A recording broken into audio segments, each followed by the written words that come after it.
tahu bahwasanya demokrasi ya, adalah sistem hukum yang bukan berasal dari Islam, tetapi dia adalah sistem hukum yang diadopsi umat Islam dari luar Islam, yang berasal dari Yunani, yang artinya adalah kebenaran berada pada suara yang terbanyak, artinya hukum dikuasai oleh rakyat, hukum rakyat untuk rakyat istilah mereka. Hukum rakyat untuk rakyat, demokrasi. Dan tentunya ini adalah cara-cara yang tidak sesuai dengan syariat Islam, karena kelaziman-kelaziman yang batil yang ada pada demokrasi. Di antaranya seperti menyamakan semua pihak, tidak ada dibedakan antara misalnya para ulama dengan orang-orang yang ada di jalan, para pelaku maksiat, semua dianggap sama. Seorang alim yang hafal Quran, yang hafal ribuan hadis, sama dengan seorang pemabuk, nilainya sama-sama satu, enggak ada bedanya. Ya. Seorang yang rajin ke masjid, nilainya sama dengan seorang yang rajin ke bar, enggak ada bedanya. Tidak ada bedanya. Ini merupakan kebatilan. Ya. Dalam Islam tentu tidak disamakan antara orang yang beriman dengan orang yang tidak beriman. Bahkan seorang muslim disamakan dengan orang kafir. Bahkan seorang muslim disamakan dengan orang kafir. Dan ini jelas-jelas merupakan kebatilan dalam demokrasi. Yang kedua, yang ini yang lebih parah adalah menimbulkan hukum syar'i bukan dari syariat Islam, bukan dari Al-Quran dan Sunnah, tetapi dari keputusan suara yang terbanyak.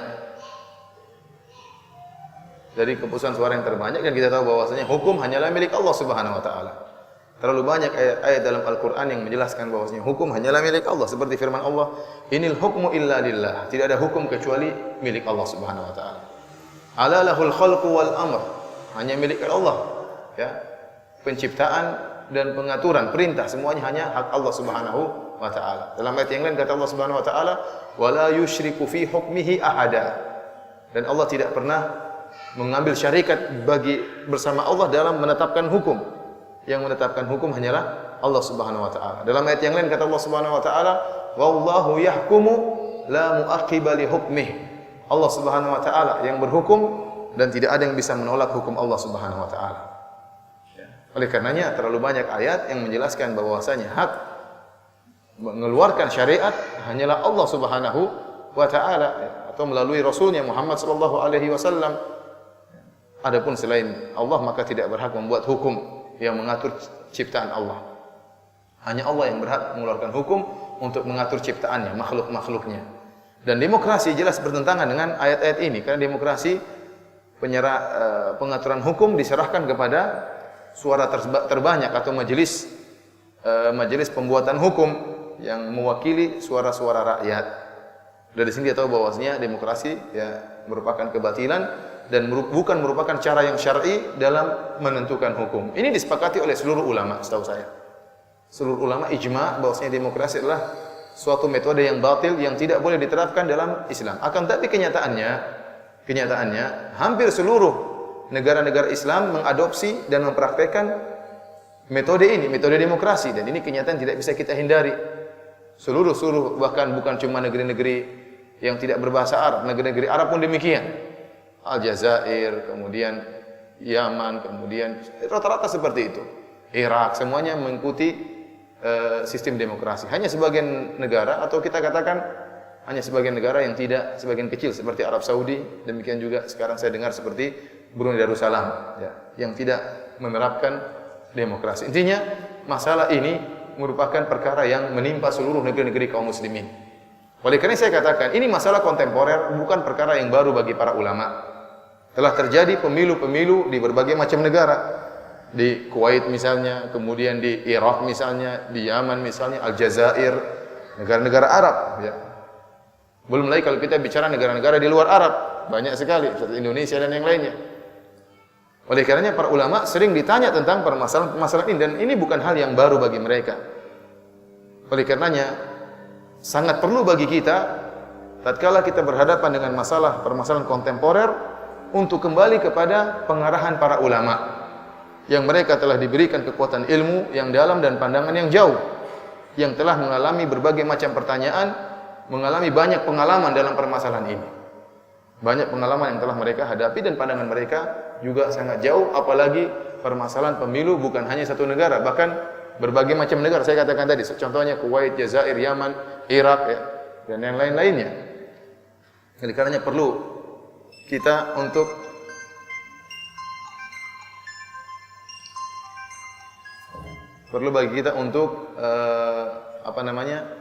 memperhatikan bimbingan para ulama dalam hal ini.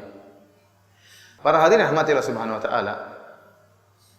Kalau kita perhatikan fatwa-fatwa ulama tentang masalah ini, ya, kita dapati jumhur ulama, mayoritas ulama, bahkan hampir-hampir mereka semua sepakat tentang bolehnya memilih kalau ada beberapa calon yang hendak mencalonkan diri mereka, maka hampir seluruh ulama memfatwakan untuk memilih calon yang terbaik di antara calon-calon yang ada. Hanya segelintir kecil ulama yang menyatakan tidak boleh secara mutlak. Kalau kita perhatikan perkataan para ulama seluruhnya, baik Syekh bin Baz rahimahullah, Syekh Ibnu Utsaimin rahimahullah, Syekh Al-Albani rahimahullah, seluruh para ulama yang sudah meninggal maupun masih hidup, Syekh bin Musa Al-Abbad hafizahullah taala, ulama besar di kota Madinah, ya. Gurunya para ustaz semua, rata-rata para ustaz belajar sama Syekh Abdul Muhsin Al-Abbad hafizahullah taala, bapaknya Syekh Abdul Razak hafizahullah taala. Semuanya menyebutkan kaidah yang masyhur dalam kaidah fikih, yaitu irtikabu akhafidh dhararain, yaitu menempuh kemudaratan yang paling ringan. Ini kaidah yang mereka sebutkan.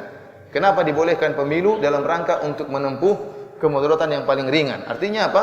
Demokrasi itu suatu kemudaratan.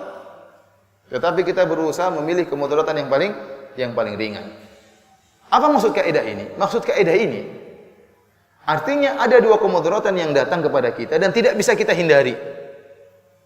Tidak bisa kita hindari. Maka tatkala tidak bisa kita hindari kedua kemudaratan ini, maka kita milih kemudaratan yang paling ringan untuk menolak kemudaratan yang lebih besar. Itu maksud dari kaidah ini. Kaidah ini berbeda dengan kaidah ad-daruratu bihul mahdzurat. Ada kaidah yang lain yang disebut dengan darurat menghalalkan yang haram.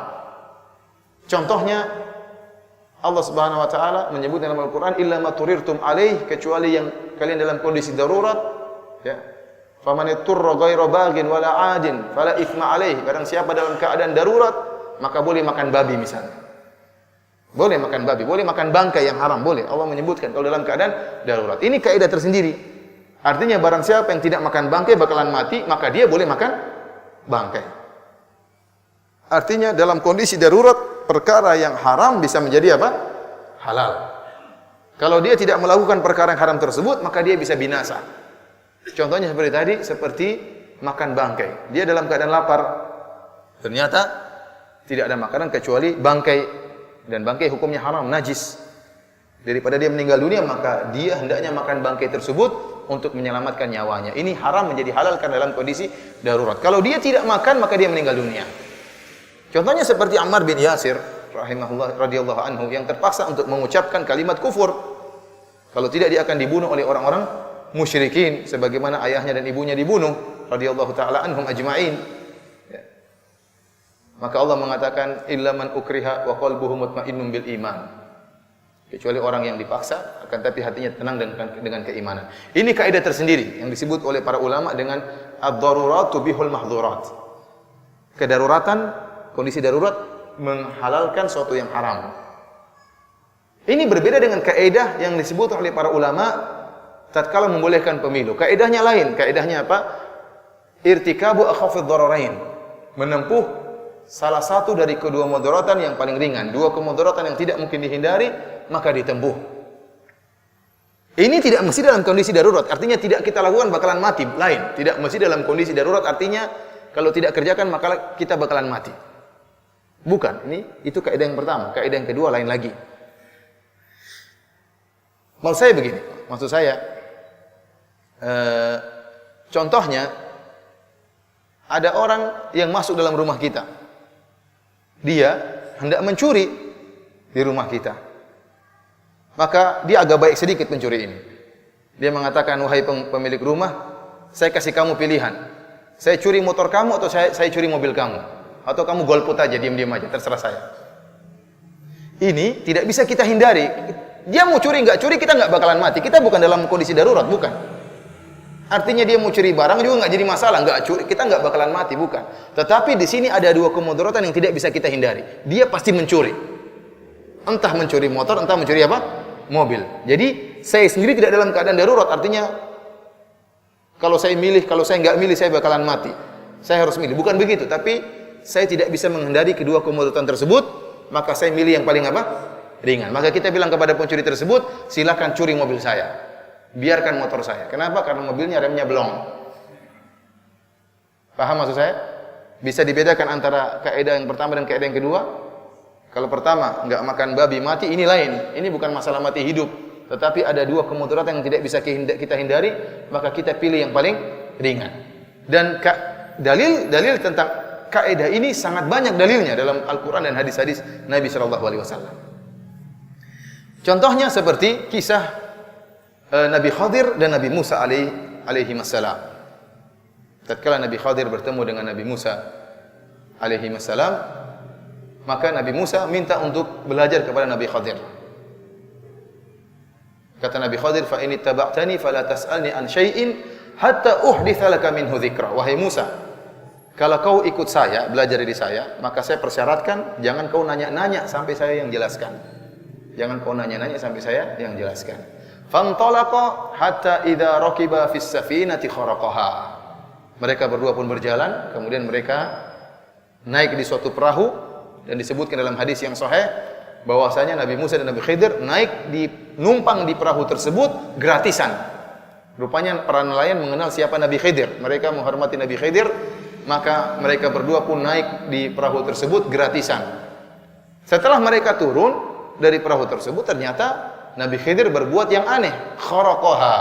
Dia pun merusak perahu tersebut. Sebagian papannya dirusak, dibolongin. Nabi Musa pun protes. Qala akharaqataha litughriqa ahlaha laqad ji'ta syai'an imra. Wahai Khadir, kenapa kau rusak? Kau lubangi perahu tersebut.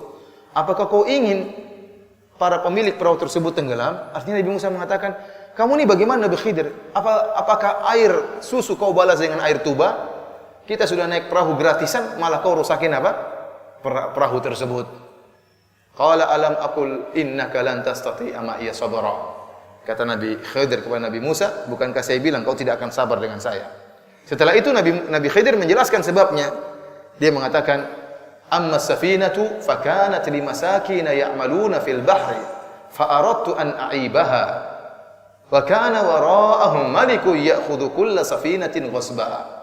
Adapun perahu yang saya bolongi tadi, kata Nabi Khadir, adalah milik para nelayan yang ada di lautan, di pinggir pantai. Fa aradtu an a'ibaha. Saya ingin merusak, memberi aib, memberi cacat pada perahu tersebut. Kenapa? Wa kana wara'ahum malikun ya'khudhu kulla safinatin ghasba. Karena akan datang raja yang merampas perahu-perahu yang baik. Kalau saya rusakin perahu ini, maka tidak akan dirampas. Ini kaidah irtikabu akhfad dararain, menempuh kemudaratan yang lebih ringan. Kenapa? Di hadapan Khadir tidak ada kemudaratan yang tidak mungkin dia hindari. Pertama, kemudaratan dengan merusak perahu tersebut, atau kemudaratan perahu tersebut dicuri oleh raja yang zalim.